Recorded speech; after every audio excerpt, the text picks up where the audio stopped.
change up my view here. Um, but yeah, so welcome you guys. I know some of you guys have been with us before and some of you are brand new, but welcome to, I think this is our fifth. Number 5. Our fifth Turn Your Pain to Purpose workshop. And these have just been such really beautiful conversations, especially leading into the new year. If you don't know who we are, because I know some of you, a lot of you were like, Martha, I gotta talk to Martha. I was the same way. I mean, that's how we were. So if you're like, who are those two? My name's Diana LaCerte. This is my husband, Micah. And we own a company called Hitch. We're based here in Kansas City. We also own a retreat business called SoulFIT, and we are hosting the Lean and Level Up conference in Tampa in January. And that's how we got connected with Martha, who's going to be there with us, and one of our incredible speakers and coaches. So we're just we just wanted to do these workshops for you to get to know her, but also just to get to know the intention behind like what we're doing here and why we're doing all of this at the beginning of 2024 so that we can actually dive into this year and truly make 2024 like the best year Ever. So we're calling it Turn Your Pain to Purpose, and we're talking about breakthrough strategies. Like, what are the things that we can use so that we actually break through? So a lot of times at the beginning of the year, oh, we have goals and we have these things, but then it's the end of the year and then we never did all the things. Right? So we got to figure out, what do we need to do? What do we need to lean into? What tools do we need so that we can actually break through and get through to those next levels that we're aiming for? So those are the things that we're talking about. What do you got to say? I mean, these workshops have just been so powerful. I think we had this initial feeling of what it was going to look like, and then God comes in and kind of then goes, no, this is exactly how it needs to look. And just people being vulnerable. This is a safe place for people. If you have things to share, we have a Q&A at the very end. Hold it to there, because we have Martha. We want to respect you guys' time, but this has also been just really valuable for us as the hosts, like just being able to, I think, allow you guys to pour into everyone as well, and giving that platform. So it's been beautiful so far. Yeah, and so we want to just make sure Martha has a lot of time to share her thoughts. So we're gonna kind of jump right in. And our first, oh, Chatty Chad's coming in. Let's get him in here. So when we're talking about our breakthrough strategies, for those of you who have been here with us before, we kind of have three that we are touching on, that we're digging into. And the first one, when we're talking about wanting to have a breakthrough, is finding our hot spots. And so what do I mean by that? Because we're into fitness and that's our world. When we think of hot spots, I think of like when you go work out, sometimes you get these knots, and we call them hot spots or trigger points or pain points. And so like if Micah gets one like right about here and Down just a little bit. Yeah, a little bit Right down, there. right there. So it's kind of this balled up thing that causes pain. And when we have these balled up pain and these trigger points, it restricts our range of motion. It makes it so that we're not as strong. It's a source of pain. But how do we get rid of those hot spots? The way that we get rid of them, you either go for a massage, or we have all of these tools downstairs. We have a massage gun, or you can use your elbow. And sometimes the elbow is what works, but you have to dig into the hot spot. And that's actually how you release it and break it up so that you're out of pain, so that you can get back to your regular range of motion, and so that you can be doing things in a pain-free environment. So that's going to be our first topic, but I want to introduce our special amazing guest today. So Martha Krejci. Yeah. Yes, Yeah, I nailed it. I nailed it. I mean, so Martha, when I was trying to find, kind of asking the Lord, who is going to be the best speakers that come to our Lean In Level Up conference, someone connected us. I think it was a guy on LinkedIn was like, this is your girl. And then we got connected somehow, and we went all around this, and we finally got on a Zoom together. And I was like, it was kind of instant, like, yep, you're supposed to be there. And she is an incredible businesswoman. She is a CEO, or CEO, well, she's CEO, and SEO genius, and you do a lot in affiliate marketing and teaching people how to build businesses from their homes. So she is such a wealth of information from the business standpoint, but also a woman of faith, like just super bold in her faith walk and her relationship with the Lord, which I absolutely love. She is a mom, she is a wife. She's just I love watching all the things that you're doing and all the beautiful things that God is doing in your life. And you've shared some of those things to me with me too, but I'm so glad you're here with us and honored that you share your time with us. And so let's just give it up, everybody, for Martha Krejci. Yeah. Yay! So Thank just you. digging into that first topic, those hot spots, like Yeah. what are your thoughts about how we can find those? And we want to have breakthroughs. So what do we got to do to figure out what those are? Yeah. Well, I first of all, thanks for the intro. That was cool. I the hotspots. I love this. I need to let everybody know here that she sent me the three different things earlier, and she was like, "These are what we're going to be talking about." But hi, I'm Martha, and I don't really read those things because I want to be like, present in the moment, and I want to hear it in the moment and be able to react from that rather than sort of a premeditated approach. And so, no, nothing wrong with that. But for me, it just works better in the moment. And so as you were talking about the hot spots, I was like, okay, I can think of a couple, but then like quickly my mind was like, but what's under those, right? So like there's the hot spots, but then like what's under the hot spot? Like what's the lava under the volcano, right? Like what's the river? And I really feel like the river of fire is what I was thinking. Anyway, what I was thinking is shame.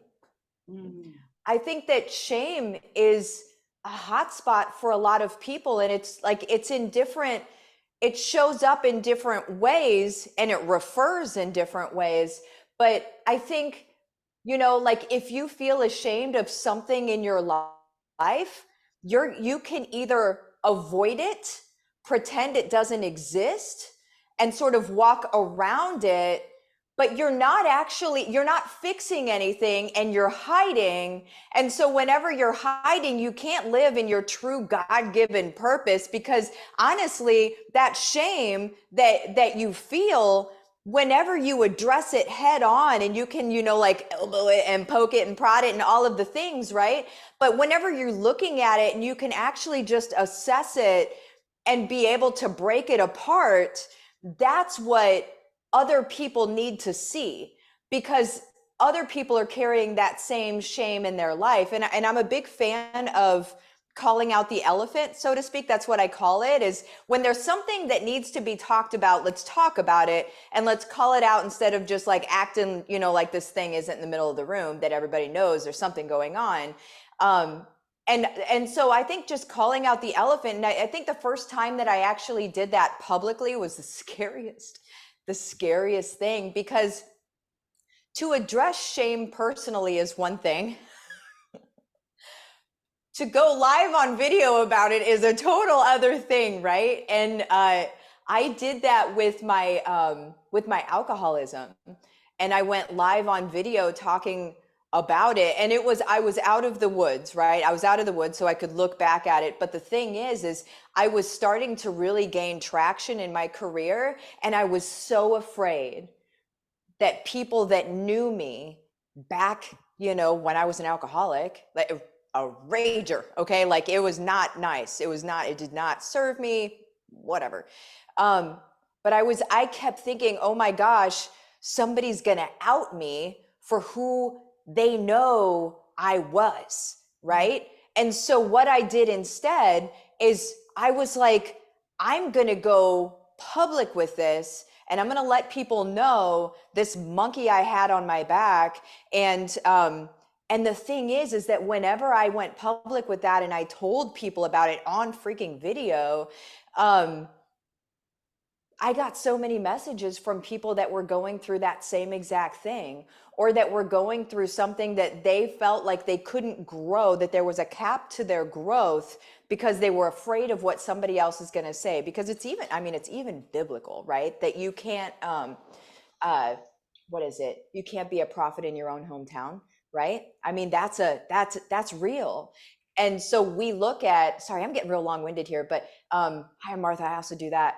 But what, as we grow and as we develop, I think we're very afraid that the people that knew us way back when, like what they're going to say and what they're going to think and what they're going to, all of this stuff. And it's our belief about what they're going to think. Like that's a long road to toe. That's a lot of conditional logic. That's a lot of like, this has to be true and this has to be true and this has to be true in order for this ultimate failure, right? And that's very likely not all those things are actually going to happen. And it's very likely they're not even thinking about you, if we're honest, right? Like people have got, many things going on in their life, but it's our own fear of what people are going to believe about us or what they're going to say about us that actually keeps us little, because we don't want that.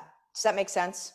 Can I just stop talking for a second? Oh yeah, that's so spot on. And just, I mean, there's so much in there that you said. I'm just like,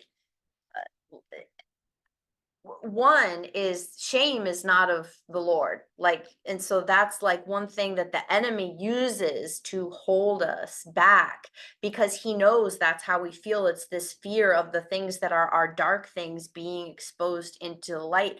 But the Bible says, like, bring the things that are dark into the light. That's literally what we're supposed to do, because God doesn't want us living in shame. There's conviction, like if we're walking in something and it's like, hey, like knock that off. There's conviction, but when we have turned from those ways, and it's like we are not supposed to be walking around in guilt and shame for things. And so that is so beautiful. And that's just I mean, just all of that just so good. And what a hot spot that so many people are dealing with. And I think one thing we see is when people share that thing that they think everybody's gonna reject them, those are the things that actually connect us, because we've all got something that we've all got something, and it's like, man, how beautiful to just be like, here's my stuff, like here's my thing. And instead of people being like, oh, I mean, well, you're always gonna have some people, but the people that are like, oh, they're the ones that are still hiding their thing. That's it. That part. Yes. So that's beautiful. And you kind of already touched on what the next piece would be is the fear, because a lot of times people don't want to dig into that hot spot because there's pain associated. It's gonna hurt. And it's gonna hurt. Like, we can't tell people you got to dig into this stuff and there's not going to be some kind of either physical, mental, emotional, spiritual, there's going to be pain. And so could you just talk, even you've already even touched on it a little, but if you could just speak more into that, how do we tackle that fear so that we actually go through and do the thing? Yeah. I think honestly, these days, I would say in the last 5 years-ish, I've come around to just really being able to embrace the refining fire, and to know that as these things are happening, as there's pain felt, we're called to take up our cross. And the cross was not a walk in the park, right? And what we're doing is we're being refined, and sort of the old nature of us is being boiled out, so to speak. And so that's not a pleasant process. There are things that we have to go through, and that's just, it's a requirement of us. But whenever we look at Jesus and what he's done for us, how could we ever even attempt to top what he has done for us, right? And so to be able to look at him, and we live our lives for him anyway, right? And so it really just makes the fear and all of that stuff, I'm able these days to compartmentalize it, really, to kind of put it in its place, because I understand that the refinement that's happening and that needs to occur is ultimately necessary for what he's requiring of us here. And if I shy away from the fear, because what happens when you shy away from the fear? Let's get real. What happens with that? You just, you sit on the couch and you let life pass you by. And then, you live the same day over and over again for 70 years, you call it a life. And at the end of your life, you're like, why didn't I do more? And you hear this over and over and over again from people. And it's like we listen to these stories of older folks as they're passing, and some of them are happy with what they've done, and then some are just very unhappy with what they've done. Why aren't we actually internalizing those stories more instead of just thinking those are just old folks that passed? No, they're telling you a story. They're telling you a story of contribution or not, and what it feels like whenever the end is happening. Sorry, I'm getting real deep here on this Monday night, but like that's I want us to understand and to really realize that every single day is an absolute gift, but it's not a gift like, oh yeah, I get to live this day or whatever. It's a gift for us to be able to cast our crowns. Like that's the gift of every day, in my opinion. And so the fear and stuff like that, I know where that comes from, and I'm not into entertaining that. And so when I know where that comes from, it's very easy for me to kick that in the teeth or just tell it to kick rocks, right? Because no attention gets to be spent on that. And instead, all attention is spent on what I'm here for, which is loving Christ and making him known. Yeah, that's so beautiful. And one thing that just came to my mind while you're saying that is like those breakthroughs and those next levels, whether it's in our walk with the Lord, whether it's our marriages or whatever it is, it's on the other side of the pain. Like the pain that we try to avoid, it's the breakthroughs we're looking for are actually, it's on the other side of those things.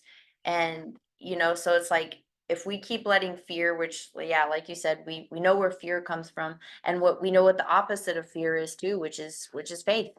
And we know that if we walk in faith, then it doesn't matter if we don't know the whole road or where it's going to take us, but if we just will walk in faith and say, Lord, like, what's the next step? And even if it's going to be painful, like just knowing that this, it's like weightlifting. We lift weights, it hurts, that's how we get stronger physically. It's how we get stronger mentally. It's how we get stronger emotionally and spiritually too. Yeah, that's, I completely agree with you. I was thinking something and then I lost it, but regardless, I agree with you. Okay, well, if it comes back, just throw it in there. Okay.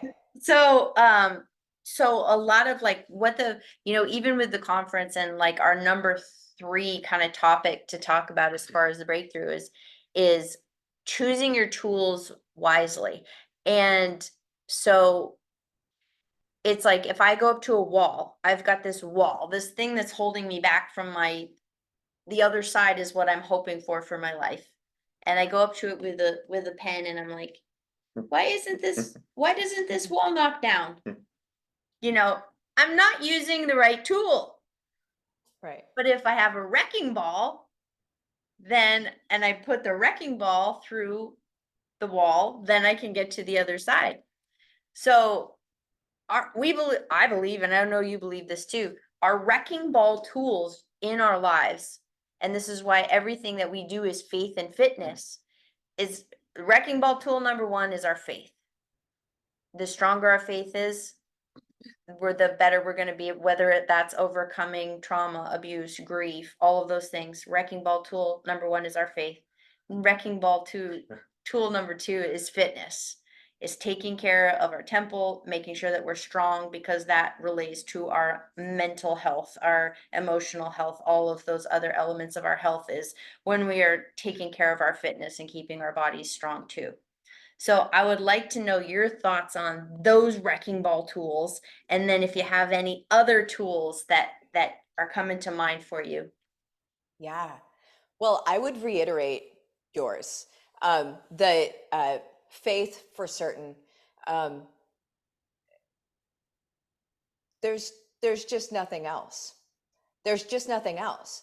Like when we look at purpose and contribution and why we're even here and all of that, like there's just nothing else. It has to be the number one wrecking ball. It has to be, because it's the only purpose, right? Like it's everything. Um, so that's, I would put my wrecking balls in sizes. So biggest wrecking ball would be faith, for certain.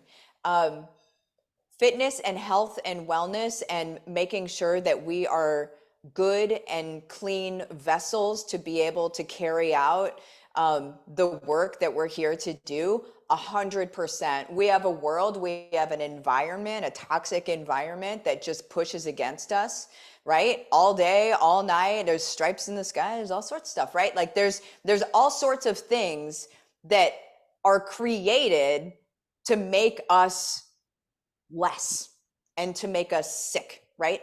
And so uh, the wiser we are about those things, and then being able to just like, we eat paleo, right? So eating organic, eating paleo, eating real food, making sure that you're not just consuming chemicals holding hands, like that sort of, that thing. And then also using your body, right? I don't know how many women like feel like they can't lift weights, or that feel like they shouldn't lift weights. And I'm like, do you want a strong skeleton that stays in the places it's supposed to be, like as you grow older, or not? That's really, at the end of the day, I feel like that is the question. Can we understand it's not all vanity, that there's purpose, and that there's like, we need, anyway, so wellness, fitness is the second wrecking ball, right? And then the third one, maybe they are all the same size. I don't know. I don't know anymore. But the third one for me is family. It's being able to spend time with my family. It's kind of like my biggest part of my backstory professionally anyway, is that I used to work for GoDaddy, and I worked at, I was there for about 5 years in leadership. And one day I got a video, and I won't go through the whole story, but I was sitting in my carpeted cubicle that smelled like the 60s. I think we're all familiar with it. But I got a video of my daughter taking her first steps. And it was in that moment that my professional career started, because when I realized I was going to miss everything, because this is a microcosm, right? When those moments happen, you're like, this is a choice. This is no longer, I'm no longer unaware, right? There's an awareness. Now there's a choice to be made. Am I okay with missing this stuff or not? And I decided that I wasn't. And so that started my whole like working from home, that sort of thing. But being able to spend time with them, being able to be a part of her growing up, that's her homeschooling computer. We're teaching her things that I don't know. They do new math now, you know that, right? Like there's a whole new math, right? What's even happening with that? I'm like, why are we testing on this? I know how to get 8 times 5. I know how to do that. Anyway, it's weird, but we get to live a life that I believe we were really designed to live, where we spend time with our family, and where they get to support you, you get to support them. And it's really just sort of like this almost tribal thing. And then your family gets to spend time with other people's family. And then it's like community, and you all get to support each other. And we get to go, in my opinion, back in time to sort of like that tribal mentality. I believe we're screaming for it right now. I believe we're suffocating for it right now. I think in a world of bots, and in the world of everything just sort of being so sterile, I think we're just dying for connection, for real, actual human connection, and not just like seeing somebody, at the store, but somebody that knows your story, somebody that knows your alcoholism and loves you anyway. Somebody that knows these different things that are going on with you, where they can be talking to somebody else and be like, oh, I think my friend needs to hear about that. And then you have actual like connection happening again. And I think that like man, if we could get back to that, we would really be taking a wrecking ball to what they're trying to do to us right now. Mm. I'm just going to say that. Love that. And I agree with that so much. And I was on I was doing a podcast the other day, and they were talking about AI, and they were like, it was kind of like, well, what do you think about AI? And I'm like, I think it's wonderful for a lot of things, but I also think it's going to leave even more of this space where people are so desperate for connection and community. Yeah. And so yeah, there's things, there's tools that are going to be awesome, wonderful for your business, but it's also going to leave this gap, this craving, desperate craving for connection from so many people. And that's why we're here, that's why we're doing what we're doing, that's why we're doing retreats, that's why we're doing conferences, is trying to create spaces where people can actually connect and where they can see each other. And like you said, it's about taking the masks off, and it's not like, oh, look at how perfect and amazing everything is with me. It's like, no, like, here's my stuff. Like, let's love on each other, and let's help each other work through that stuff. So Yes. that was just so spot on. Speaking of family, like, what would you, I just want a little insight of, there's so many disjointed families right now, and a lot, just for however many reasons. Like, what would your advice be to just a family that's finding themselves disconnected? Like, what could be some steps that they could take just to start rebuilding the connection just within the family unit? Yeah. First step is Jesus. If they are not, I mean, if they're not believers yet, that's that he's going to be healing all of that. Um, After that, honestly, I think setting aside a day, actually, first before that, because I feel like a day might be too much of a jump for somebody in the very beginning. I think, uh, I think plugging in your phone past 6 o'clock in the evening in a room that you're not going to go check it in, right? And just it'll force you to be present. So I think that first. And then after you start being okay with that, because this is an addiction too, right? Oh, I have Prince of Peace, by the way. I don't know if you saw it. No. Sorry, he just lit up. But that's an addiction, right? Just like anything else. And a lot of us as entrepreneurs anyway, we have ADD and we have incredibly addictive personalities, right? Which have led us into some real weird places. But then also we attack solutions with tenacity too. But we also, and bright shiny objects, we're like, oh, okay. So we need to plug those things in and get them away from us. After that, and when you're, starting to talk and that sort of thing, I would say just asking questions of your family, right? So like asking your kids what's going on. And if you haven't for a while, they're probably going to be like, what is happening right now? Like, you're a total weirdo. And be like, I know I'm a total weirdo and I love you so much. And I'm so sorry. I'm so sorry I didn't do this before, right? I'm so sorry that we got to this point, right? And being able to be very real with them and candid with them and just vulnerable, because when someone feels like they've been slighted, especially a child, right? When a child feels like they've been slighted or not cared about, or just that they're like an afterthought, they don't feel like they can open up, and they don't feel like they can really speak to you because they don't think you really care. And that breaks our heart as parents, because we're like, of course I care. I love you more than anything. But the reality is we haven't talked to them in a week.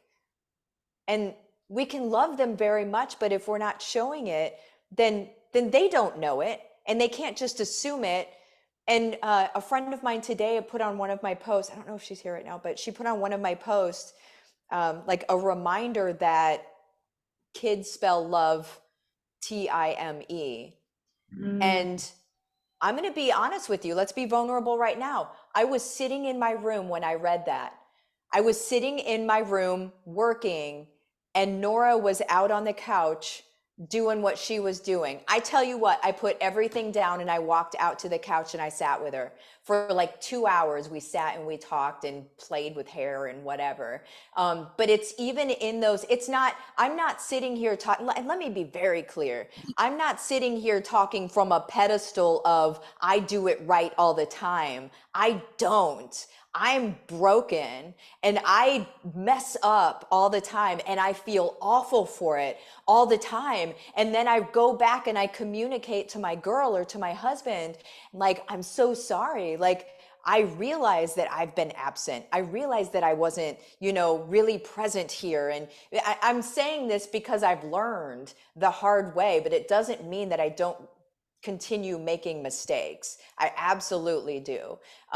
But just I think good communication and good vulnerability takes us really far with people that we love, and everybody, but most certainly with people that we love.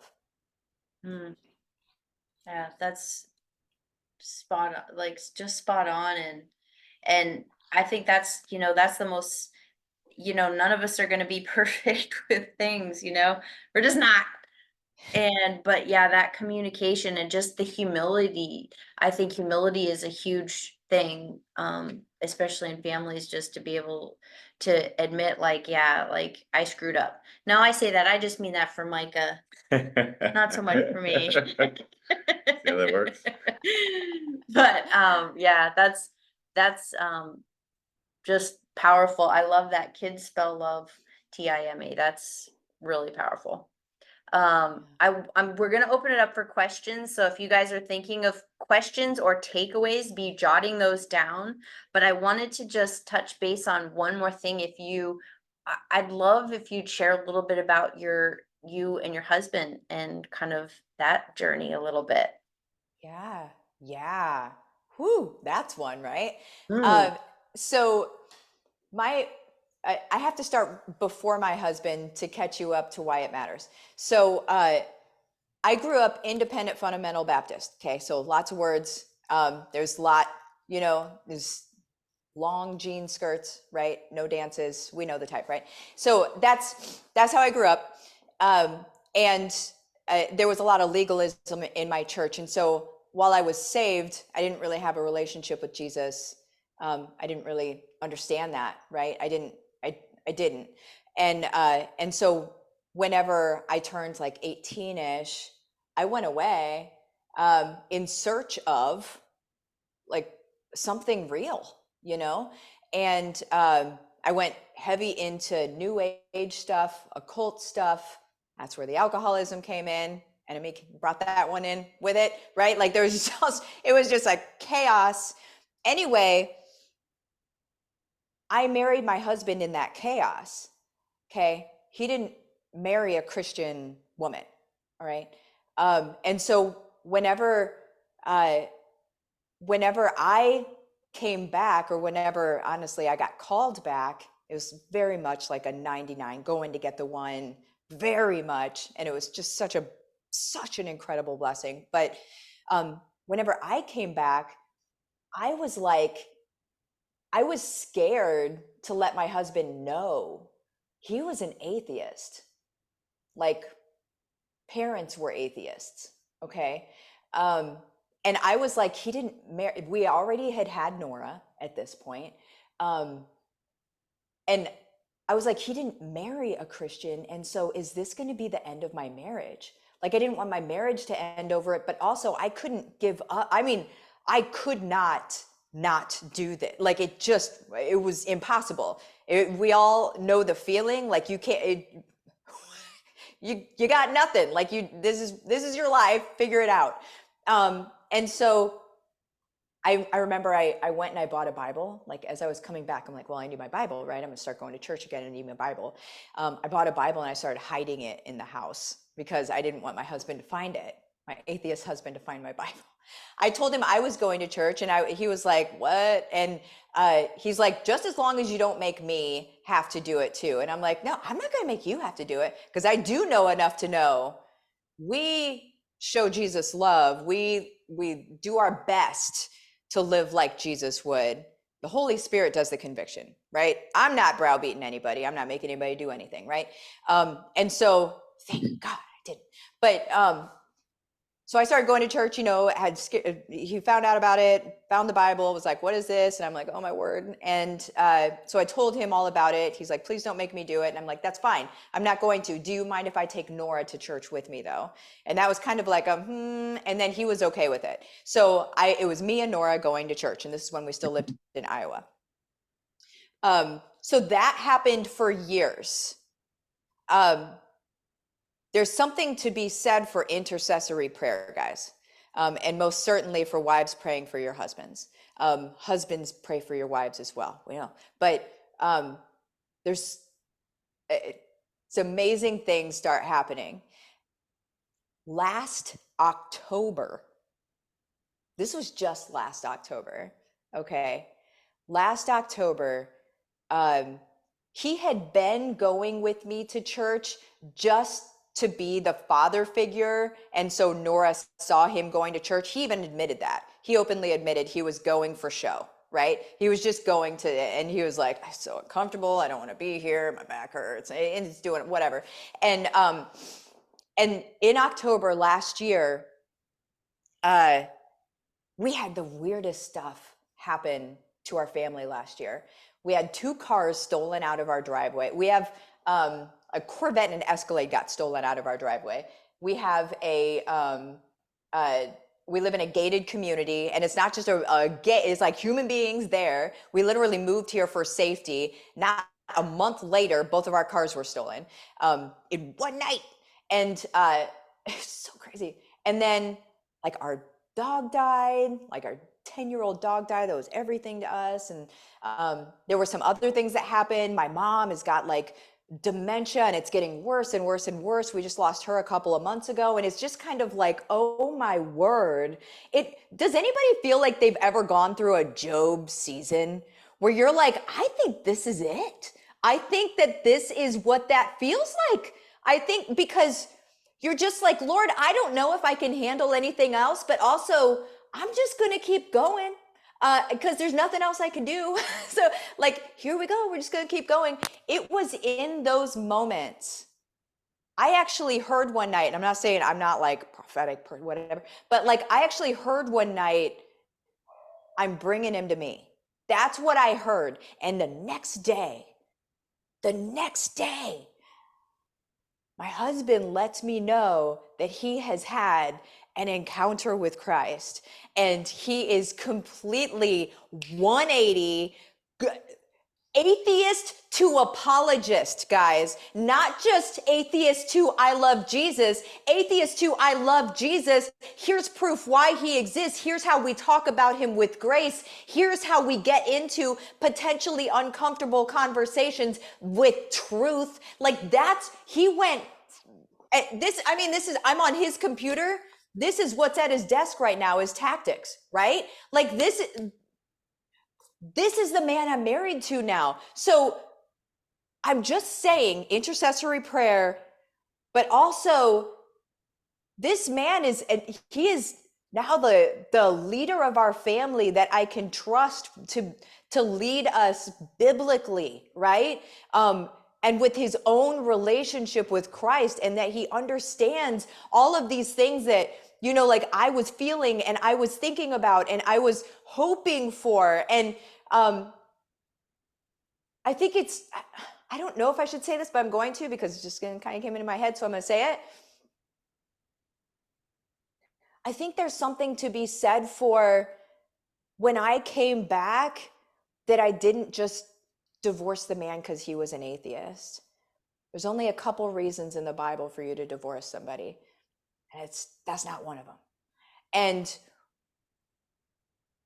when he came back, or when he came back, when he lit up on his own, he has stepped into a version of himself and a purpose and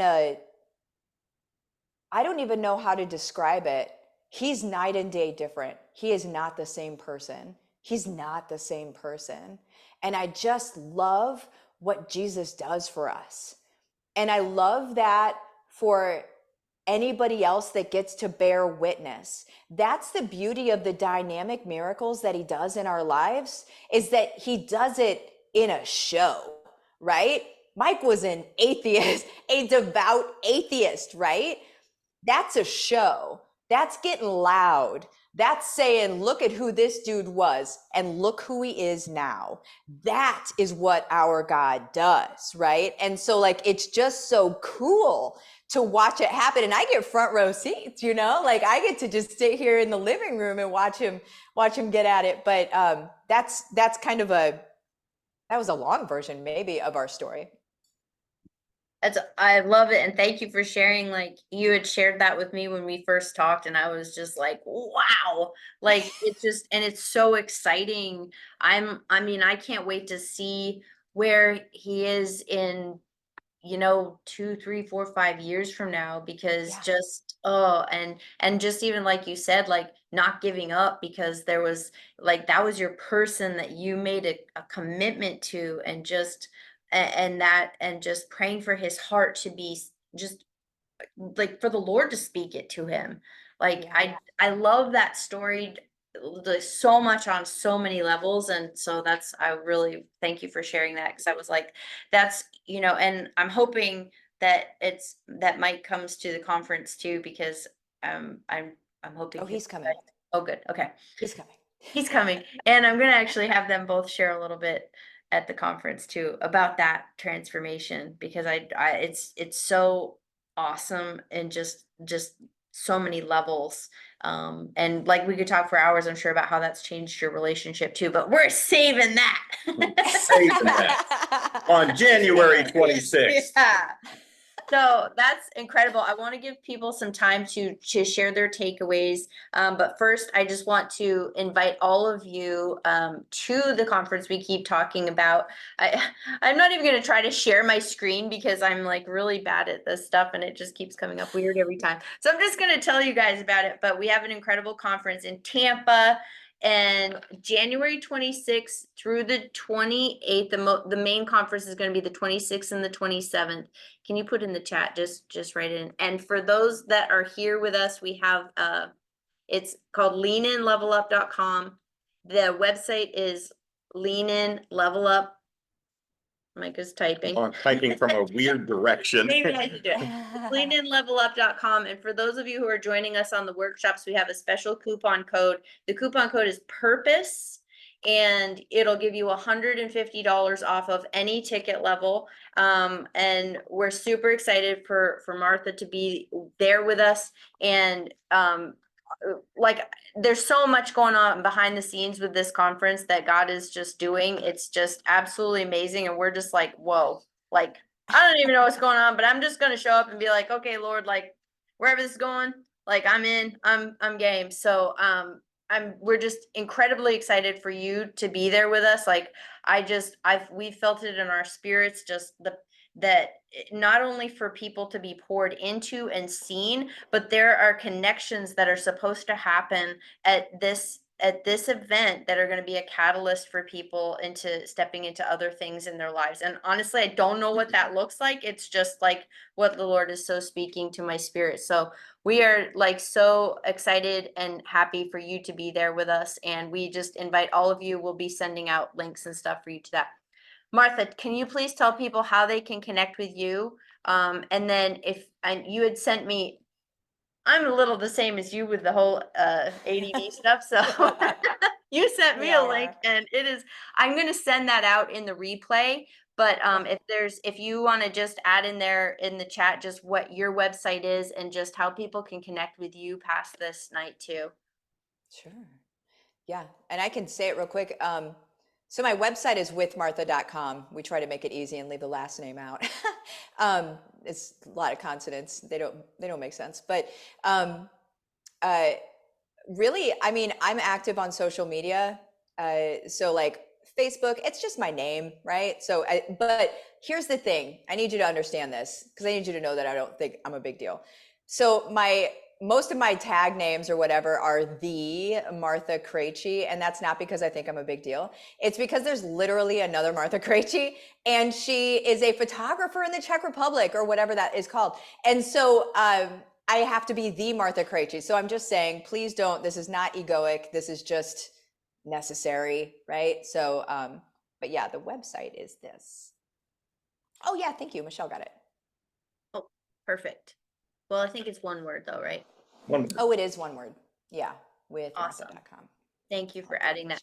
Awesome. Love that. And I'll include all those links when we send out the replay for everybody too. And you had sent me one of your courses. yeah. That I'm going to include that in, but I'm going to change my view here so I can see all you people and I can see if, so what I'd like to do now is, if anybody would like to share, if you have a question or if you'd like to raise your hand, if you have a takeaway, and just something for Martha. Did Marcus leave? Marcus, are No, you still Marcus on is here? right there. Oh, there he is. Hi, Marcus. So Marcus, I want you to meet Martha. Marcus.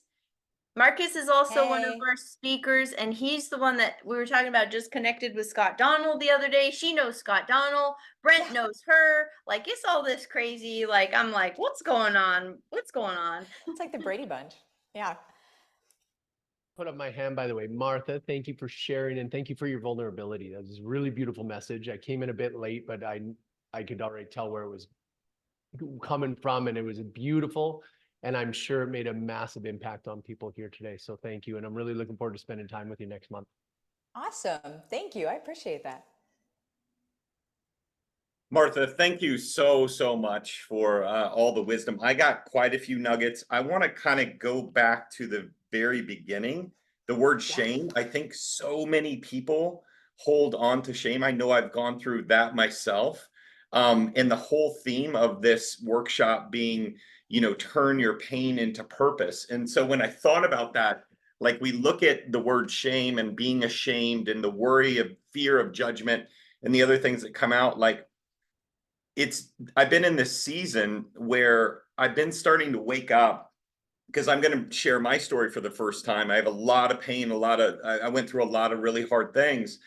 And it's been recent where I'm waking up with this, like, of course I got to pay my bills and all of that, but this whole drive where the Lord is just like, all I want you to do is go out and make impact, like living truly a impact driven life, with this deep purpose. But to get to that point, I think you have to really heal a lot of this pain, whatever that is for you, to be able to get to that point, to be able to hear the Lord the way that you need to then know what the purpose is for you, to go essentially, in most situations, heal other folks. And I think you did a really amazing job of articulating that through your message. So many nuggets in this, and just appreciate your time. Thank you, Martha.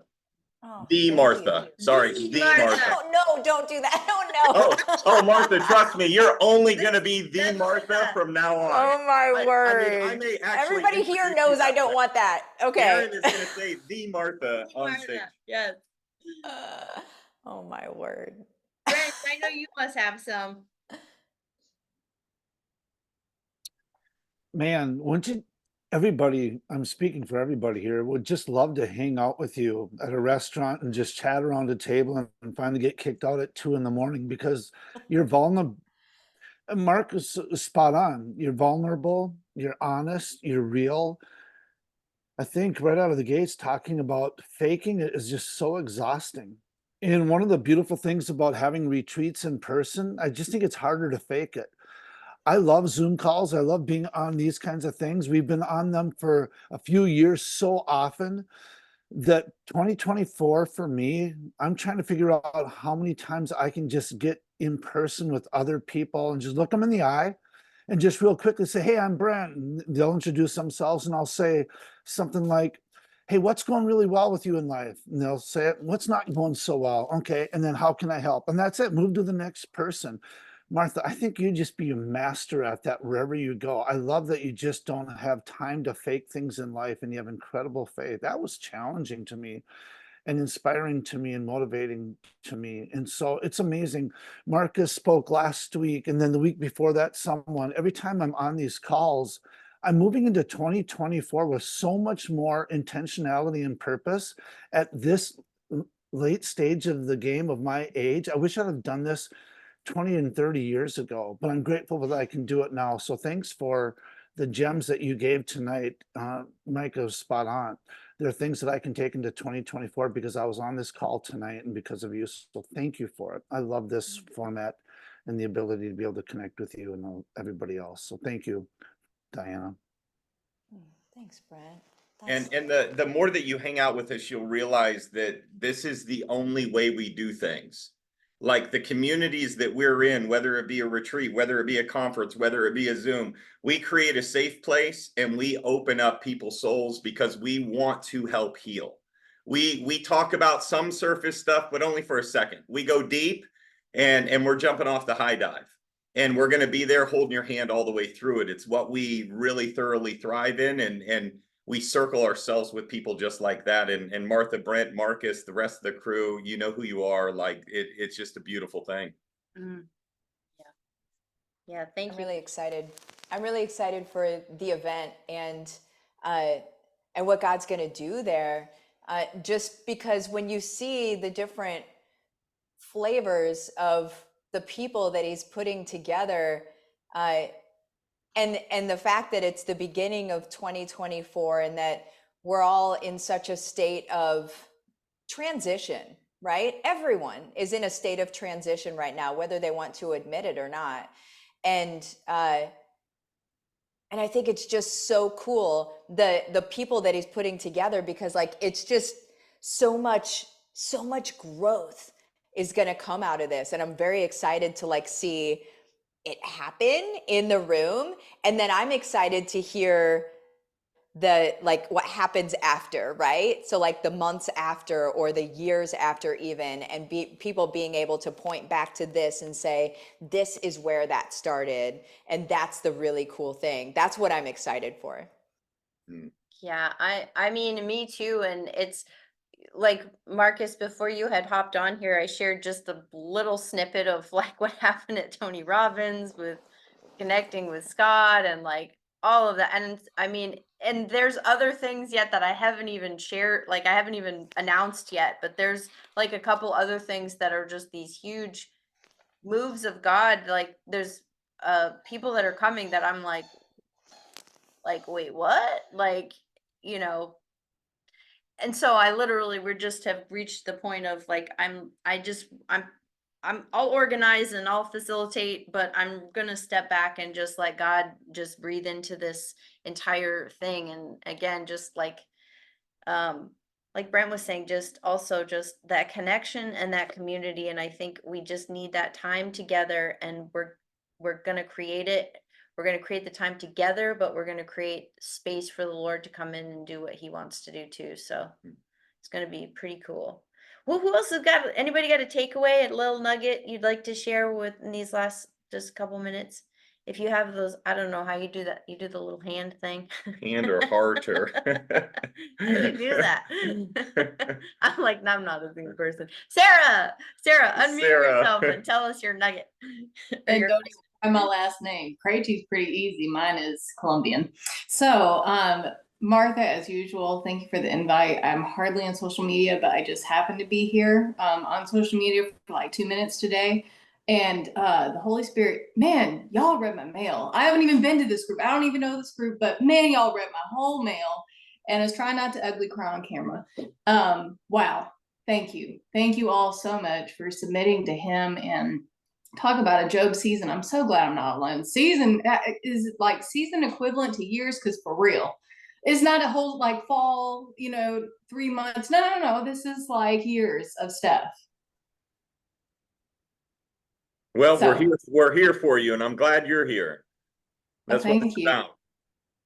Well, thank you. And thank you, Martha. Like you, for those of you who haven't gone to dinner with her, I just happened to get to a couple of years ago to a conference, and she inspired me so much. And since I'm meeting with her, and even in my own, I then was drinking, and since then I have backed off. She's a part of inspiring me to do that. But she even met me in my own brokenness and bustedness at dinner, and was like, "You can go ahead and have something to drink. It's not a big deal." And I just, man, we need more folks like that just meet people where they are and put away all the 28 steps of churchiness and just, man, Jesus did not say like you have to have a certain attendance to church to be saved. It's really that simple. Believe in your heart, confess with your mouth, and call it a day. Get people saved and keep it moving. So thank you. I appreciate you all so much. You know, we've talked multiple times about Job's season. I think it's probably my favorite book of the Bible, because the end is also a Job season, and what happens, and the restoration, and times 7, and just how God came and restored everything due to his faithfulness when everybody questioned his, you have to be sinning, you have to be doing wrong to have all the things that are happening to you that are bad, and then God just replenishing everything, as much as he did. I think, the season of Job, yeah, we got to go through the swamps and the muds and whatnot, but there's another side to that too, because he's getting you stronger through it, and something beautiful's coming. Micah, can I share something from that came up yesterday? Pretty wild, and well, in God's perfect timing. I heard a bit about Job yesterday in a new way that I'd never heard before. And this is God knowing things that we could never know. So when that fish spat Job up on that beach where Job needed to be, God needed to send this message to this people who had never been reached before. Before he had reached that beach, they had worshiped a guy who was like kind of coming out of a fish's mouth. And like their priest had like a hat that was basically a fish. So it looked like his head was coming out of a fish. And so God knew, hey, I'm going to have a fish spit Job out. Don't you think that had them listening to him just a little bit extra? Like, oh, wow, we've been praying for such a thing. So in the belly, we're going, God, how could this possibly help anybody? Will you please do something about this? But God has his perfect plans. And I know that's easy to say in a good time, and it's hard to say in tough times. But just remember, it's a beautiful message of hope to me that God's plans are perfect. Love that. Thank you. True. Chatty Chad, do you have your hand up, or are you waving?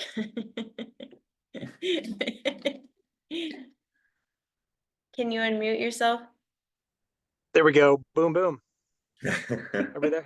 Yep, you're on. There it is. All right, cool. Kind of what Marcus said. Kind of add on that. You hear this all the time. We've all said it. Why do we go through what we go through? If there's a God, why does this happen? Why does that happen? And we've all done that.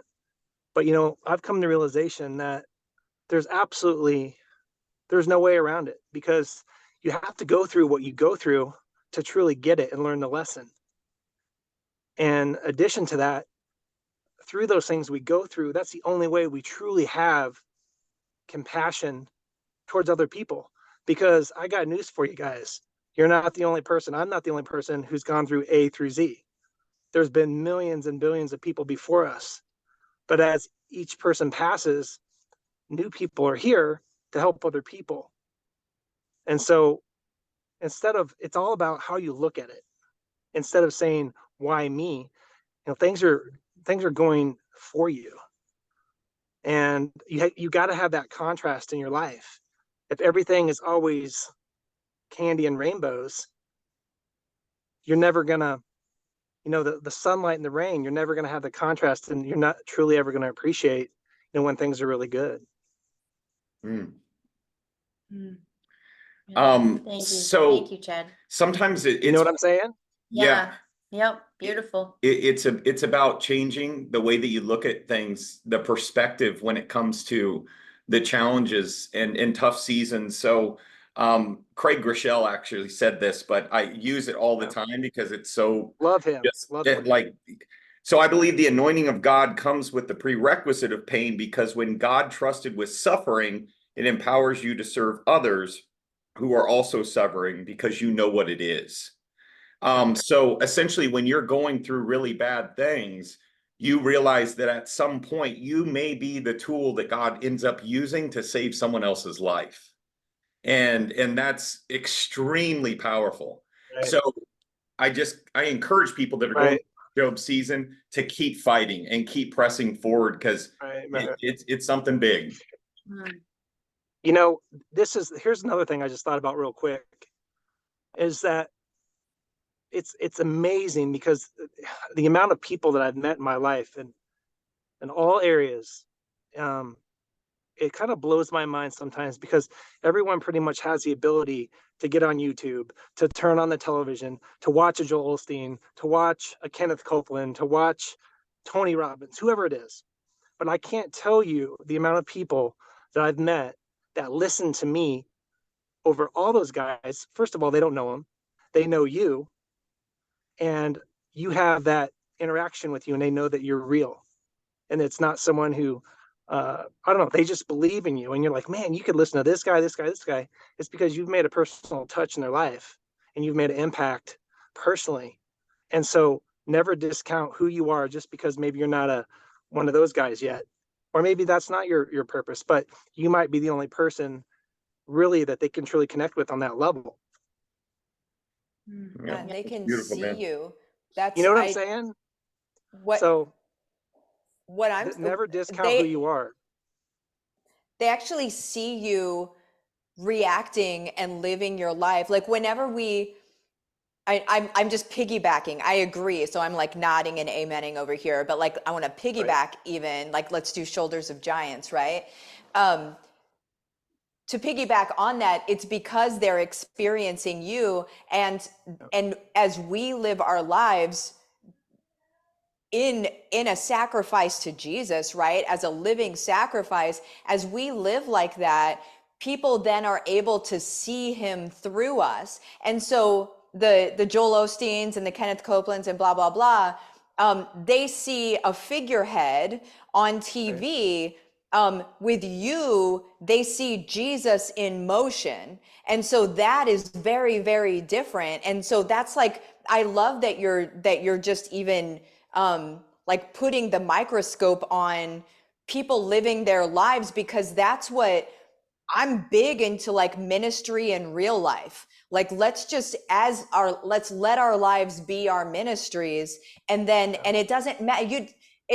It doesn't matter if you have a platform or a stage or whatever, because that mom that you saw at the grocery store's life is forever changed. And so this other person's life is forever changed. And whoever Jesus puts in front of you that day, their life will be forever changed. And like you said, it's not necessarily going to be changed by these big figureheads, because they don't have the amount of, I don't know, they don't have the ability to help people in the way that we do, just belly to belly, so to speak. I love that you said that.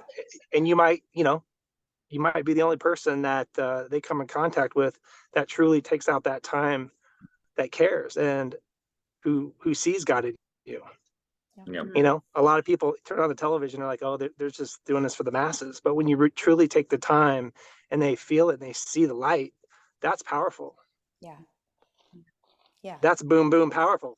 Boom, boom. Well, let's, is anybody have one more? We can take time for like one more, either just a quick, a question or a nugget that you got from tonight. Anybody got one? Michelle, I want to see your face. She's smiling. I know, Oh, but she's it's usually on. like, Where's your not video, moving. lady? There she is. Michelle, I would like to hear your takeaway. Just trying to get her audio. Oh, she's in a put your- game. She's at a in game. Oh, she can't do a takeaway. Oh, okay. That's okay. Good to see your face. Good to see your face. Open it up. Oh, we have Asher with a hand up. Oh, Asher? Oh, Asher, can you hop on there? There you go. Hello. Hey, what's up, man? Not too much, living the dream, you know. Oh, yeah. My biggest takeaway was that the kids spelled love time, Time. I thought that was huge, and I'm just an older brother. I'm not a parent or anything, but it goes the same that way too, you know. And even as a future educator, I think that was super profound because it's the same thing for them, for my students too. So I thought that was really cool. Yeah, that That's was profound, no doubt. Yeah. Thank you for sharing that. Yeah, Thank you guys. that was a big one too. Big takeaway for me too. Well, awesome, you guys. Thank you so much. Do we get we can wrap this up, but I just want to thank Martha so much for your time and just a beautiful conversation with just, I'm loving these times together, these workshops, just with people just getting vulnerable and getting real. And I think that's just the most powerful thing. And so I can't wait to spend time with you in January, and can't wait to hear what more you have to share in that environment too. It's gonna be incredible, and I just can't wait. So thank you guys for joining us. I will send out the replay for you to rewatch, and then for the people that couldn't join us, but also just would love you guys to join us at the Lean and Level Up conference, and we hope we get to connect with you in person there. And yeah, we got more workshops coming up too. Thursday, and we got Darren, Marcus's brother Darren will be on with us Thursday. So we're keeping things rolling, people. We're keeping things rolling. But thank you guys. We love you so much, and we will see you all soon. Thank you. Take care, everyone. Thank you, guys. later. Good night. Thank Bye, you. good See you, night. Chatty. Boom, boom. Boom, boom.